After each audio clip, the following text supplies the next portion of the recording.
বাংলাদেশের সঙ্গে সৌদি আরবের বহু বছরের সুসম্পর্ক। ভাগ্যের চাকা ঘোরাতে প্রতি বছর কাজের জন্য দেশটিতে উড়াল দেন লাখ লাখ বাংলাদেশি, যাদের পাঠানো রেমিটেন্সে বড় অবদান রাখছে বাংলাদেশের অর্থনীতিতে।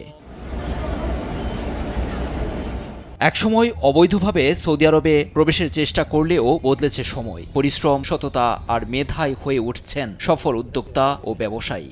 বাংলাদেশ থেকে আসেন, আমি আপনাদেরকে একটা বিনীত অনুরোধ করব যে আপনারা আপনাদের অবশ্যই যে ধৈর্য এবং প্রজ্ঞা দুইটাতেই আপনারা থাকবেন। ধৈর্য ধারণ করে থাকলে এবং আপনি আপনার প্রজ্ঞা প্রত্যয় নিয়ে থাকলে অবশ্যই আপনি আপনার অভিষ্ট লক্ষ্যে পৌঁছতে পারবেন। প্রথম দিকে কঠোর পরিশ্রম, সীমিত আয় আর নানা প্রতিকূলতার মধ্য দিয়ে পথ চলা শুরু হয়। সঞ্চয় করে কেউ ধীরে ধীরে খুলেছেন রেস্তোরাঁ, কেউ গ্রোসারি শপ, কেউ বা গ্যারেজ কিংবা নির্মাণ সংশ্লিষ্ট ব্যবসা।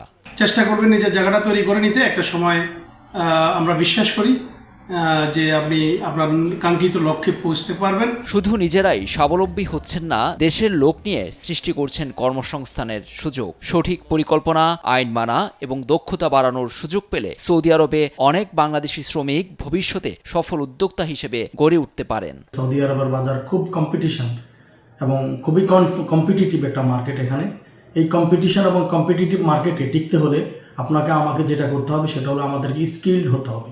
সৌদিতে ৩২ লাখের বেশি বাংলাদেশি প্রবাসী আছেন, যার মধ্যে ১২ লাখ অবৈধ, এমন তথ্য জানিয়েছে সৌদির বাংলাদেশ দূতাবাস। ২০২৫ সালে সৌদিতে প্রবেশ করেছে ৭,৫১,১১৮ জন বাংলাদেশি। এছাড়া ২০২৪-২৫ অর্থবছরে সৌদি থেকে বাংলাদেশে রেমিটেন্স ঢুকেছে ৪২৬ কোটি ৪২ লাখ মার্কিন ডলার।